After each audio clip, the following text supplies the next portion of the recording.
Maulid Nabi adalah bagian dari tradisi umat Islam yang tidak bisa dipisahkan dari budaya Nusantara. Setiap daerah di Indonesia memiliki adat dan ciri khas tersendiri dalam merayakan Maulid Nabi, mulai dari acara sederhana hingga acara megah dan meriah.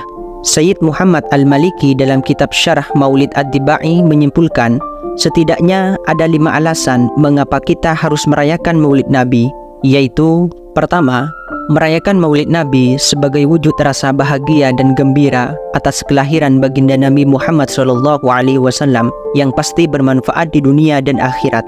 Bagaimana tidak, Abu Lahab, seorang yang membenci dakwah Nabi, ia diringankan siksanya di neraka setiap hari Senin. Hal ini dikarenakan Abu Lahab bergembira dengan kelahiran Nabi Muhammad. Bahkan, Abu Lahab memerdekakan budaknya yang bernama Suwaibah sebagai wujud rasa bahagianya. Urwah mengatakan, Suwaibah adalah budak perempuan milik Abu Lahab. Ketika Nabi Muhammad lahir, Abu Lahab memerdekakan Suwaibah, kemudian Suwaibah menyusui Nabi Muhammad yang baru lahir.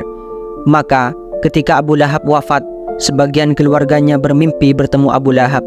Sayangnya, Abu Lahab terlihat sangat memprihatinkan keadaannya.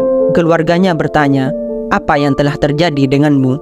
Abu Lahab menjawab, "Tidak ada kenikmatan bagiku setelah berpisah dengan kalian kecuali aku diberikan minum di tempat akhirat ini karena aku telah memerdekakan Suwaibah."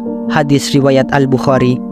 Yang kedua, Nabi Muhammad saja banyak berpuasa di hari Senin sebagai ungkapan rasa syukur atas kelahirannya. Karena dengan kelahiran baginda Nabi Muhammad SAW, manusia menemukan cahaya agama Islam. Tentu kita sebagai umat Nabi harus merasa sangat bersyukur dengan kelahiran baginda Nabi. Diriwayatkan dari Abu Qatadah Al-Ansari bahwa suatu ketika Rasulullah ditanyai mengenai kebiasaannya berpuasa di hari Senin.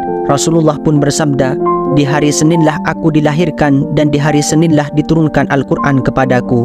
Hadis riwayat Muslim. Yang ketiga, Allah memerintahkan kita untuk berbahagia dengan sebab rahmat dan pertolongan yang Allah berikan. Sebagaimana Allah berfirman dalam Al-Quran, "Katakanlah Muhammad, dengan karunia Allah dan rahmatnya, hendaklah dengan itu mereka bergembira." Quran Surat Yunus ayat 58.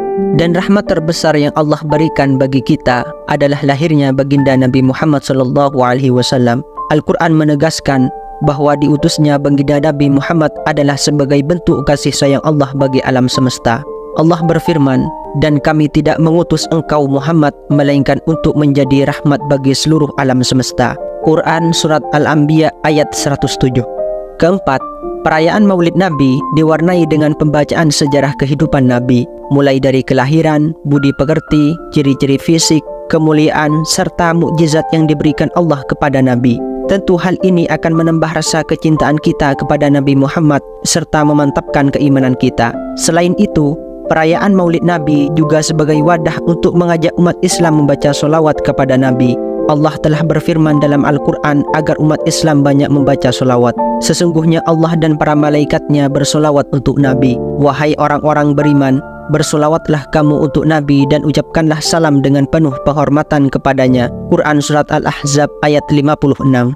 Dan yang kelima, perayaan Maulid Nabi adalah bid'ah hasanah atau baik yang telah diajarkan turun-temurun oleh umat Islam. Belum lagi, perayaan Maulid Nabi umumnya diiringi dengan ceramah agama dan nasihat yang bermanfaat serta suguhan makanan yang diberikan kepada para hadirin. Para ulama mengambil dalil bid'ah hasanah dari nasihat sahabat Abdullah bin Mas'ud. Abdullah bin Mas'ud mengatakan, perkara yang dilihat umat Islam sebagai perkara yang baik, maka perkara tersebut baik di sisi Allah. Dan perkara yang dilihat umat Islam sebagai perkara yang buruk, maka perkara tersebut buruk di sisi Allah. Hadis riwayat Ahmad.